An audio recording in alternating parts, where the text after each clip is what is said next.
பீகாருடைய முதலமைச்சராக இருக்கக்கூடிய நிதிஷ்குமார் பேச ஆரம்பிக்கிறார். திடீரென்ன சொல்லிட்டார்னா, அங்கே சந்தோஷ்குமார் நிராலாவை ஒரு தொகுதிக்கு வேட்பாளராக அறிவித்துட்டார். பேச்சுவார்த்தை நடத்தின பிறகு தானே அறிவிக்கணும்.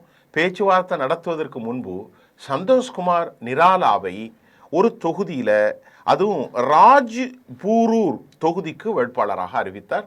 அது ஷெட்யூல்டு காஸ்ட், பட்டியலினத்தவர்கள் மட்டும் போட்டியிடக்கூடிய தொகுதி.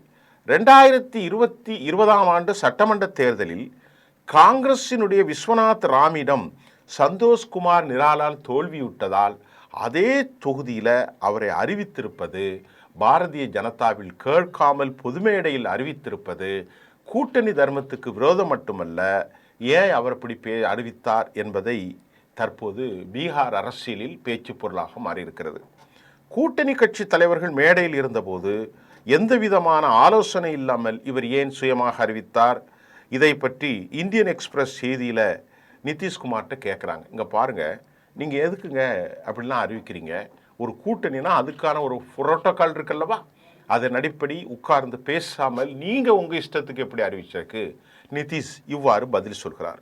என்னன்னா, இங்கே பாருங்கங்க, 2020 சட்டமன்ற தேர்தலில் நான் அறிவித்த சந்தோஷ்குமார் நிராலா அதே தொகுதியில், என்ன தொகுதி, இந்த ராஜ்பூர் தொகுதியில் 2 முறை வெற்றி பெற்றிருக்காருங்க. சும்மா ஒன்று நான் அறிவிக்கலை. எனவே ராஜ்பூர் தொகுதியில் வரவிருக்கும் தேர்தலுக்கு வேட்பாளர் அவர் தாங்க.